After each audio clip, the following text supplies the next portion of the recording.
Je m'appelle Bernard. J'ai 88 ans. Et pendant quelques semaines, un homme a essayé de me faire passer pour un fou pour me prendre ma maison. Pas un étranger, le mari de ma fille. Je vais vous raconter ça depuis le début, depuis le moment où j'ai commencé à sentir que quelque chose n'allait pas, jusqu'au moment où j'ai compris ce qui se passait vraiment. Et je vais essayer d'être honnête, pas pour accabler qui que ce soit, mais parce que je suis comptable de formation, et qu'un comptable, ça pose les chiffres tels qu'ils sont, même les mauvais. J'ai travaillé 38 ans dans la même entreprise de textile. Même bureau, même chaise, même stylo presque. Les gens de ma génération, on ne changeait pas d'entreprise comme on change de chemise. On s'installait quelque part, on travaillait, on était fiable, et on rentrait chez soi le soir, retrouver sa femme et ses enfants. C'est comme ça que j'ai compris le monde. Et c'est comme ça que j'ai vécu. Hélène est morte il y a 7 ans, un matin de février. Elle dormait encore quand je me suis levé pour préparer le café. Je suis allé la réveiller 20 minutes plus tard, et elle n'était plus là. Le médecin a dit que c'était son cœur, qu'elle n'avait pas souffert, que ça s'était passé dans son sommeil, doucement, comme elle avait vécu. Douce, Hélène, la plus douce des femmes que j'ai connues. 52 ans ensemble. Je ne sais pas comment on mesure ça. Je ne sais pas ce que ça pèse dans une vie. Je sais seulement que depuis ce matin de février, je prépare encore le café pour deux, par habitude, ou peut-être pas seulement par habitude. Après sa mort, j'ai vendu la maison qu'on avait achetée ensemble à l'époque, dans les années 70, quand les enfants étaient petits, quand la vie était devant nous.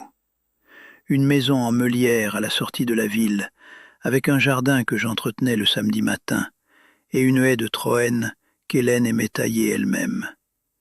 J'ai vendu parce que je ne pouvais plus. Pas physiquement, pas à mon âge, mais surtout parce que chaque pièce était pleine d'elle, et que cette plénitude-là, au bout d'un moment, ça devient insupportable. Trop présent pour être supportable, trop absent pour être vivable. J'ai pris un appartement en ville, modeste, 2 pièces, une cuisine, une salle de bain.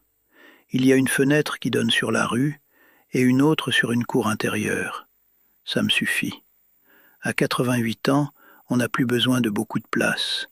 On a besoin de calme, d'un bon fauteuil et de gens qui pensent à vous de temps en temps. Avec l'argent de la vente de la maison, j'ai fait ce que j'avais toujours fait avec les chiffres. J'ai été rigoureux. J'ai placé une partie. J'ai gardé une réserve. Et j'ai acheté ce petit appartement en pleine propriété, sans emprunt, sans dette. Parce que c'est comme ça que j'ai toujours fonctionné. Un homme qui sait ce qu'il possède dort mieux la nuit. Thomas, c'est le mari de ma fille Isabelle. Isabelle est mon aînée, même si dans le script de ma vie, je lui ai toujours donné moins de place qu'elle n'en méritait. On a eu des années difficiles, elle et moi. Des silences qui ont duré trop longtemps. Des reproches jamais formulés qui finissent par peser autant que des mots. Après la mort d'Hélène, on s'est retrouvés un peu, prudemment, comme 2 personnes qui se reconnaissent dans la rue après une longue séparation et qui ne savent pas tout de suite si elles doivent s'embrasser ou tendre la main. Thomas, je ne l'ai jamais vraiment aimé. Je ne dis pas ça pour l'accabler davantage. C'est une vérité ancienne, d'avant tout ce qui s'est passé. Il y avait quelque chose chez lui qui me mettait mal à l'aise depuis le début. Une façon de parler de l'argent, comme si l'argent était la mesure de tout. Une façon de regarder les choses des autres avec un intérêt qui n'était jamais de l'admiration, plutôt de l'évaluation. Mais il rendait Isabelle heureuse, ou du moins, elle semblait heureuse, et ce n'était pas mon rôle de me mettre en travers. Ça a commencé il y a environ 18 mois, par de petits riens. Thomas qui me pose des questions sur mes médicaments, sur mes rendez-vous médicaux, sur qui s'occupe de moi. Des questions qui auraient pu sembler affectueuses si elles avaient été posées avec un peu de chaleur. Mais il les posait comme on remplit un formulaire, méthodiquement, en notant les réponses dans sa tête. Un dimanche, Isabelle m'a appelé pour me dire que Thomas voulait m'emmener voir un médecin, un spécialiste, qu'il disait, pour un bilan. Je lui ai demandé quel genre de spécialiste. Elle a hésité. Elle a dit un gériatre, un médecin des personnes âgées. J'ai dit que j'avais déjà mon médecin, que j'allais le voir régulièrement, que tout allait bien. Elle a dit que c'était juste pour être sûre. Sûre de quoi ? J'ai demandé. Elle n'a pas répondu.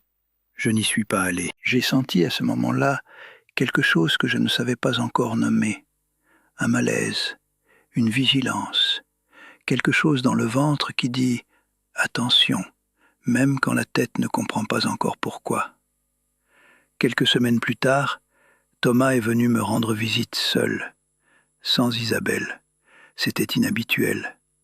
Il m'a apporté des gâteaux, ce qu'il ne faisait jamais, et il s'est assis en face de moi, avec cet air de quelqu'un qui a préparé sa conversation. Il m'a parlé de ses soucis financiers, en détail. Un investissement qui avait mal tourné, des dettes, des difficultés professionnelles. Il a dit ces mots avec une sorte d'humilité calculée, comme quelqu'un qui sait que l'humilité est parfois le chemin le plus court vers ce qu'il veut. Et puis il a dit, comme si c'était naturel, comme si c'était la suite logique de tout ce qu'il venait de me raconter.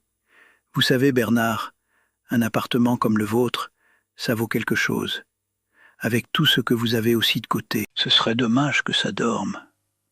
Je l'ai regardé, j'ai pris mon temps, et j'ai dit que l'argent dormait très bien comme ça, merci. Il est reparti sans gâteau. Il avait oublié de les déballer. C'est après cette visite que les choses ont changé de nature. Isabelle m'appelait plus souvent, mais les conversations avaient quelque chose de bizarre. Elle me posait des questions sur ma mémoire. « Tu te souviens de ça, papa ? Tu n'as pas oublié ton rendez-vous ? Tu as bien pris tes médicaments ?» Avec une douceur qui ressemblait à de l'inquiétude, mais qui, au fond, ressemblait davantage à de la collecte d'informations. Un jour, Sophie m'a appelé, le mercredi soir comme d'habitude, et elle m'a dit qu'Isabelle lui avait parlé, qu'Isabelle s'inquiétait pour moi, qu'elle pensait que je n'allais pas bien. Sophie m'a dit ça délicatement, comme elle dit toujours les choses, avec ses mots à elle, ses mots de femme sensible, qui a gagné un concours de poésie à 12 ans, et qui depuis a toujours choisi les mots avec soin. Elle m'a dit « Papa, est-ce que tu vas bien, vraiment ?» Pas comme une question rhétorique, comme une vraie question. Je lui ai dit que j'allais bien, que je n'avais rien oublié d'important, que mes mains tremblaient un peu, comme elles tremblaient depuis 10 ans, mais que ma tête était claire. Je lui ai dit que quelque chose se passait du côté de Thomas, mais que je ne savais pas encore quoi exactement. Elle a écouté, elle m'a cru. Michael, lui, a reçu un coup de téléphone de Thomas directement. Il me l'a dit quand il est venu, un samedi, avec ses 2 fils qui courent partout dans mon appartement et qui me font un bien immense. Michael a un caractère fort et silencieux, le plus taiseux de mes enfants, le plus proche de ce que j'étais. Il m'a regardé, il a dit « Thomas m'a appelé » et il m'a dit que tu perdais la tête, que tu oubliais des choses, qu'il s'inquiétait. Il m'a regardé dans les yeux et il a demandé si c'était vrai. Je lui ai dit non. Il a hoché la tête, il a bu son café. Et il n'a pas ajouté grand-chose, parce que Michael, c'est comme ça. Il prend les décisions dans sa tête sans les annoncer. Mais j'ai vu à son visage que la décision était prise. Thomas avait contacté un médecin. Je l'ai appris par hasard, par une voisine qui connaissait la secrétaire médicale et qui, sans comprendre ce qu'elle me disait vraiment, m'a mentionné que le gendre de Bernard, c'est bien vous Bernard, avait appelé pour un dossier d'évaluation psychiatrique. Elle disait ça innocemment. Elle ne savait pas ce que ça voulait dire. Moi, si. Je suis resté dans mon fauteuil un long moment ce soir-là. Je regardais par la fenêtre. La rue était calme. Il faisait nuit déjà. Et je pensais à Hélène. Je lui parlais, comme je fais souvent quand quelque chose me trouble. Je lui disais Tu vois ce qui se passe ?» Et j'entendais sa voix dans ma tête. Pas vraiment, je ne suis pas fou. Mais j'entendais ce qu'elle aurait dit. Elle aurait dit « Bernard, ne te laisse pas faire. » Et puis elle aurait dit « Mais essaie de comprendre ce qu'Isabelle a dans la tête avant de te fâcher. » C'est ça qui était le plus difficile, Isabelle. Parce que Thomas, je pouvais le mettre à distance. Il n'était pas mon sang. Je pouvais le regarder pour ce qu'il était, un homme aux abois qui avait vu dans mon patrimoine une solution à ses problèmes. Je pouvais être en colère contre lui sans que ça me déchire. Mais Isabelle n'avait pas dit non. Elle n'avait pas appelé pour me prévenir. Elle n'avait pas mis fin à ce qui se tramait. Et ça, je ne savais pas quoi en faire. Est-ce qu'elle était complice ? Est-ce qu'elle était sous influence ? Est-ce qu'elle avait peur de lui ? Est-ce qu'une partie d'elle, une petite partie, pensait que ce n'était pas si grave, que le vieil homme avait de toute façon une vie derrière lui, que l'appartement prendrait de la valeur, que... Je ne sais pas. Je ne sais toujours pas. Et c'est peut-être ce que je ne saurai jamais. J'ai pris mon vieux stylo bleu, celui que j'utilise pour les lettres importantes, et j'ai écrit 3 lettres, une pour Michael, une pour Sophie, une pour Julien. Pas une pour Isabelle, pas encore. Des lettres dans lesquelles je leur expliquais tout. Ce que j'avais observé, dans l'ordre, avec les dates, comme un comptable qui présente un bilan. Ce que Thomas avait dit lors de sa visite, les questions d'Isabelle, le coup de téléphone à Michael, le médecin contacté. Tout. Je leur ai aussi écrit ce que je voulais qu'ils sachent sur moi, que j'avais toute ma tête, que je préparais encore mon café le matin, que je faisais mes courses seul, que je lisais le journal, que je gérais mes comptes, que je me souvenais du prénom des femmes de mes petits-fils et de l'âge de mes arrière-petits-enfants. Que les mains tremblent un peu, oui, mais que les mains et la tête, ce ne sont pas la même chose, et que je n'allais nulle part. Michael a rappelé dans la journée même. Il avait une voix que je ne lui connaissais pas, une voix basse et tendue, la voix de quelqu'un qui fait effort pour rester calme. Il m'a dit « Papa, je m'en occupe ». J'ai voulu lui demander comment. Il a dit qu'il allait parler à Thomas, et que si Thomas ne comprenait pas, il parlerait autrement. Je lui ai dit de ne pas faire de bêtises. Il m'a dit qu'il allait faire quelque chose d'intelligent, mais que ça ferait mal quand même. Sophie a pleuré un peu au téléphone. Elle n'a pas pleuré longtemps, parce que Sophie, sous la sensibilité, il y a quelque chose de solide que les gens ne voient pas toujours. Elle m'a dit « Papa, tu as bien fait de nous écrire. » Elle m'a dit que la lettre était belle. Je lui ai dit que ce n'était pas fait pour être beau, que c'était fait pour être clair. Elle a dit que ça pouvait être les deux. Julien m'a envoyé un message, un long message pour lui, 2 paragraphes, sans blague nulle pour une fois. Il a dit qu'il allait venir le week-end suivant. Il est venu. Il s'est assis en face de moi et il m'a regardé d'une façon que je n'avais pas vue depuis qu'il était petit. Le regard qu'il avait quand il avait peur et qu'il ne voulait pas le montrer. Julien est celui de mes enfants qui me ressemble le plus dans les émotions. Celles qu'on a mais qu'on garde en dedans, parce qu'on ne sait pas comment les sortir sans se casser. Il m'a dit « Papa, comment ça va vraiment ?» J'ai dit « Ça va ». Mais cette fois, j'ai ajouté quelque chose. J'ai dit « J'ai eu peur ». Pas du tout le genre de choses que je disais d'habitude. J'ai dit « J'ai eu peur ». Ça m'a mis en colère. Et maintenant, je veux juste que ça s'arrête et que les choses reprennent leur place. Il a hoché la tête. Il a mis sa main sur la mienne, celle qui tremble un peu, et il n'a rien dit pendant un moment. C'était bien comme ça. Michael a parlé à Thomas. Je ne sais pas exactement ce qui s'est dit. Je sais seulement que Michael est du genre à choisir ses mots comme on choisit des outils, en fonction de ce qu'ils peuvent faire.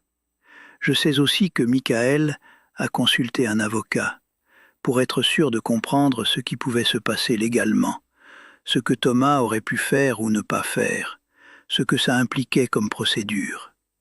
Il m'a expliqué que pour placer quelqu'un sous tutelle, pour engager une procédure d'hospitalisation sous contrainte, il faut des preuves médicales solides, des témoignages, du temps. Que Thomas avait tenté d'initier quelque chose, mais qu'il n'était pas allé jusqu'au bout. Que peut-être il avait calculé le risque. Peut-être que rencontrer la résistance de mes autres enfants l'avait fait reculer. Ou peut-être qu'Isabelle avait fini par dire non. Je préfère croire ça, même si je n'en suis pas certain. Isabelle m'a appelé 3 semaines après les lettres. Elle avait une voix que je ne lui connaissais pas non plus. Pas la voix de Thomas dans sa voix, comme j'avais commencé à l'entendre ces derniers mois. Sa propre voix à elle, un peu cassée, un peu cherchante. Elle m'a dit « Papa, je suis désolée. » Elle n'a pas tout dit. Elle n'a pas tout expliqué. Elle a dit des mots qui portaient du poids, mais qui évitaient les détails, comme quelqu'un qui reconnaît une faute sans vouloir en détailler l'étendue. Je l'ai laissé parler. Je n'ai pas pleuré, même si ça montait. Je ne pleurais pas facilement dans ma vie, et ce n'est pas à 88 ans que je vais changer de nature. Mais j'ai senti mes yeux chauffer. J'ai regardé par la fenêtre. J'ai attendu. Et puis j'ai dit « Isabelle, je ne t'en veux pas. Je te cherche.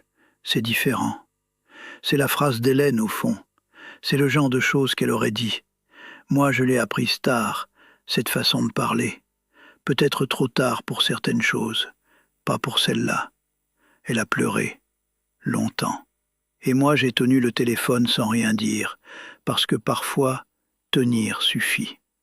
Ce que Thomas voulait, c'était simple dans sa logique d'homme aux abois. Mon appartement vaut quelque chose, mon épargne aussi.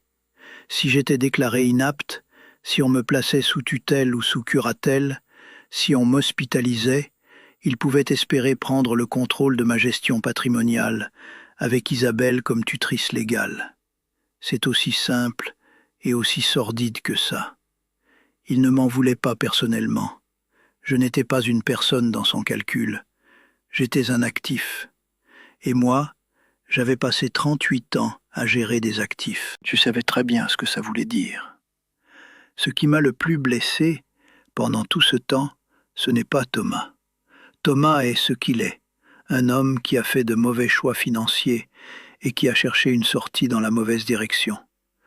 Je ne le respecte pas, mais je n'ai pas besoin de le détruire pour avancer. Ce qui m'a blessé, c'est le silence d'Isabelle au début. Ce moment où elle aurait pu dire « Non, ce n'est pas bien, arrête ça », et qui n'est pas venu tout de suite. Je me suis demandé si j'y avais ma part. Si les années de silence entre nous, les années où je n'avais pas su être le père qu'elle méritait, avaient affaibli quelque chose en elle. Sa confiance en moi, sa capacité à se mettre de mon côté quand son mari allait dans l'autre sens. Est-ce qu'on paie toujours ses dettes, même celles qu'on pensait avoir soldées? Je n'ai pas de réponse. Hélène aurait peut-être eu une réponse.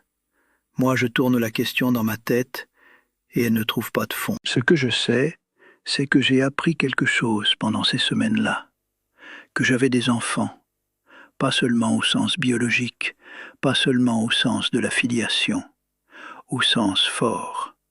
Michael qui met sa colère au service de quelque chose de juste, Sophie qui pleure, mais qui tient bon, Julien qui pose sa main sur la mienne, sans un mot.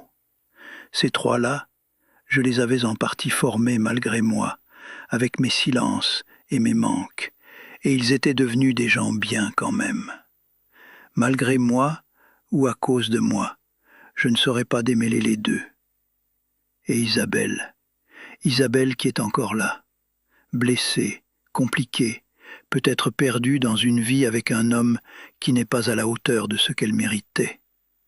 Mais là, qui appelle, qui dit « désolé », qui cherche, elle aussi, même si elle ne sait pas très bien quoi. Je prépare encore le café le matin. Je m'assieds à ma place, celle du gauche, parce que la droite, c'est celle d'Hélène, et que je n'ai jamais pu m'y asseoir depuis ce matin de février. Je regarde la tasse vide en face de moi, Et parfois je lui parle. Je lui dis « Tu vois ce qui s'est passé ?» Je lui dis que j'ai tenu bon, que mes enfants ont tenu bon, que les mains tremblent, mais que la tête est là. Je lui dis aussi que je regrette des choses. On a le droit de regretter à 88 ans. Ce n'est pas de la faiblesse, c'est juste une comptabilité honnête. J'ai été un père trop discret, trop fier pour dire « j'ai besoin de vous », trop formé dans cette école de la génération qui confondait la force avec le silence. Je leur ai transmis à mes enfants une façon d'aimer qui n'était pas toujours lisible, un amour qui était là, mais qui ne se montrait pas, comme un capital qu'on garde dans un coffre et dont on n'annonce jamais le montant. Hélène compensait. Elle était le traducteur entre eux et moi. Elle savait lire mon silence et leur en donner la version compréhensible. Quand elle est partie, ce service de traduction a disparu avec elle. On a dû apprendre une nouvelle langue, mes enfants et moi. Maladroitement, douloureusement, mais on l'a apprise. Thomas n'a plus remis les pieds ici. Je ne sais pas ce que Michael lui a dit, mais visiblement les mots ont eu leur effet. Il n'a pas réessayé. Isabelle vient parfois seule, le dimanche, et on parle. Vraiment parler, comme on n'avait pas su le faire avant. On parle d'Hélène, on parle de son enfance à elle, de ce que je n'avais pas vu ou pas voulu voir. On parle de Thomas avec pudeur, pas en détail, mais assez pour que je sente qu'elle comprend ce qui s'est passé et ce que ça m'a fait. Elle ne me demande pas pardon à chaque fois. Je ne le lui demande pas non plus. On est dans quelque chose de plus profond que le pardon. On est dans la recherche. Je ne t'en veux pas. Je te cherche. C'est différent. À 88 ans, on n'a plus beaucoup de temps pour les choses inutiles. Les rancœurs sont des choses inutiles. Les silences inutiles aussi. Les emojis en guise d'affection. Les phrases qu'on dit pour ne rien dire. À 88 ans, chaque conversation compte.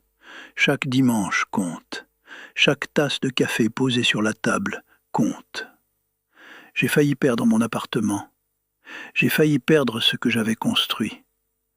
Pas perdu ma tête, ça jamais. Mais il y a eu un moment où j'ai senti la fragilité des choses. La fragilité d'être vieux dans un monde où certains ne vous voient plus comme une personne, mais comme un patrimoine. Cette fragilité-là, elle ne m'a pas quitté complètement. Elle s'est installée quelque part dans le dos, comme une légère courbure supplémentaire. Mais elle m'a aussi appris quelque chose que je n'aurais peut-être pas appris autrement, que j'étais aimé, vraiment, par 3 de mes enfants qui ont répondu à mes lettres écrites au stylo bleu, par des petits-fils qui courent dans mon appartement le samedi, par une voix qui appelle le mercredi soir et une autre qui envoie des blagues nulles le jeudi matin. Ça n'efface pas les années difficiles, ça n'efface pas ce qui s'est passé.